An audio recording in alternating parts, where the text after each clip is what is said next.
what do you see is the thing that holds people back the most from being their most creative and best self? I think it's being concerned what other people think, and a feeling of that the people who make great things are somehow special and that they're not special. And that's just not true. Everyone has the capability to make great things, and none of us are special. It seems like a lot of people, they're focused on what other people think, like you said, and it blocks them into this kind of rut feeling, I guess, that they feel like they're stuck in a rut.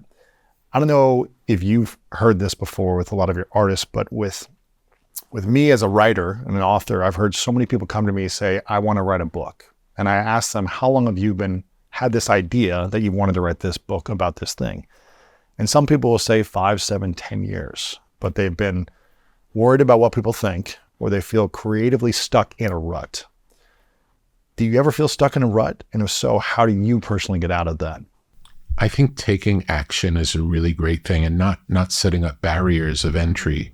Like, I can imagine a musician saying, I can't play this song because I don't have the right guitar, or I don't have the right equipment to do it. And there are no barriers to entry. There's always a way. I come from a punk rock background. So in punk rock, it was a do-it-yourself mentality.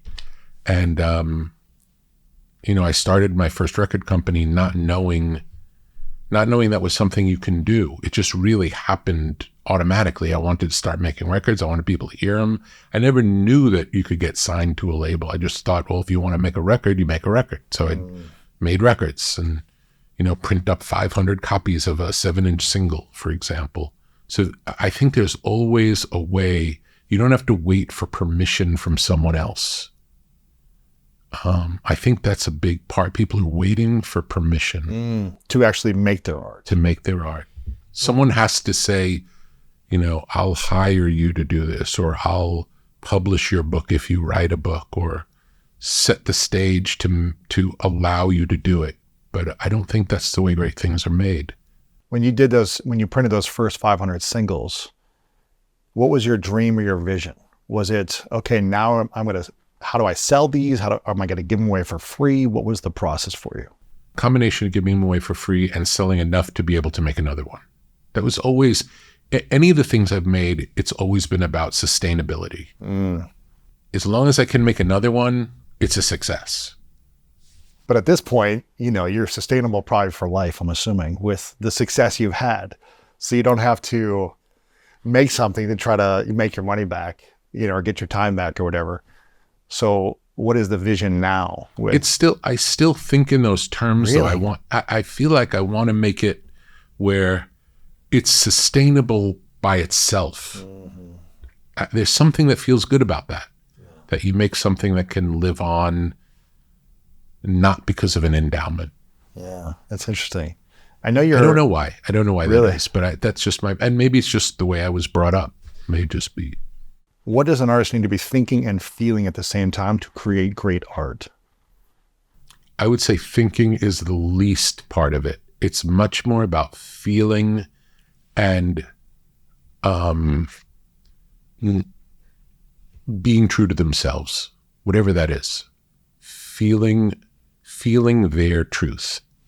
And how do you know when an artist is being truthful in front of you? It's just a feeling. It's a feeling. Feel it. Yeah. I think something you said was, I have no skill set. It's all intuitive. It's not what's in my head. It comes through me. Yes.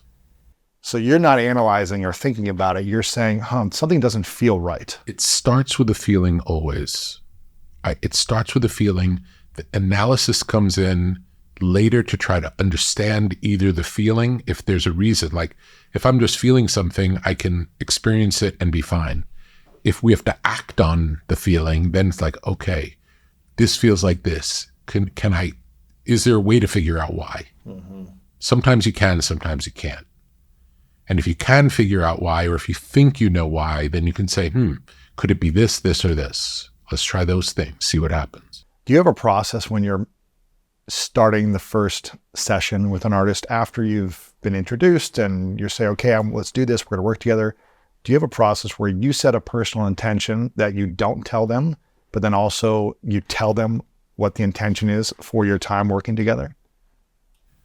I'll say when we're starting a new project, I always have anxiety. Really? Always. Because I don't know what's going to happen. You know, there's a real question mark when we walk in to start. And I know that it could go a lot of different ways. And I'm not interested in having a playbook in advance. I'm interested in seeing where it's going to go.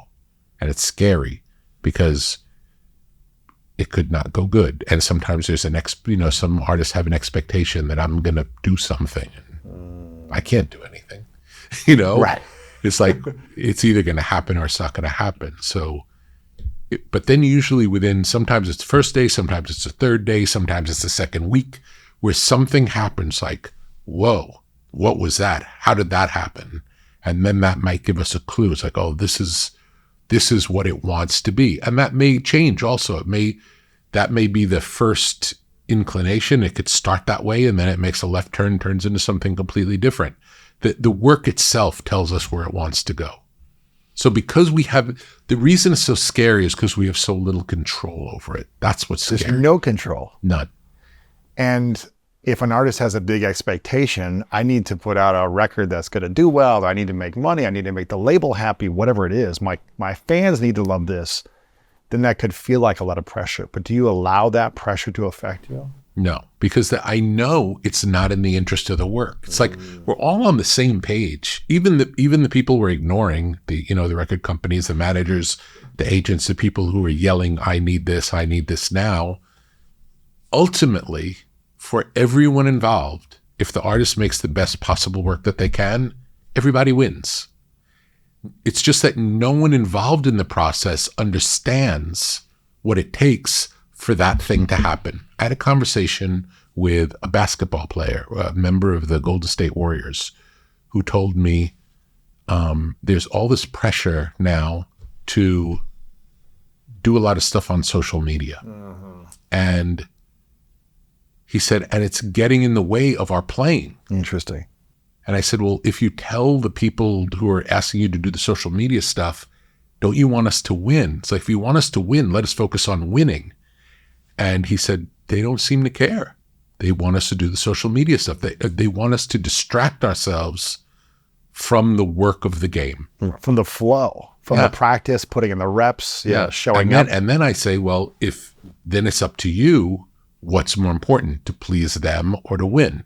Man, this is fascinating. I would say dedication to the craft, whatever their craft is, dedicating themselves to it, taking it very seriously, and being free to play in it, like taking it seriously at the time when it warrants being taken seriously,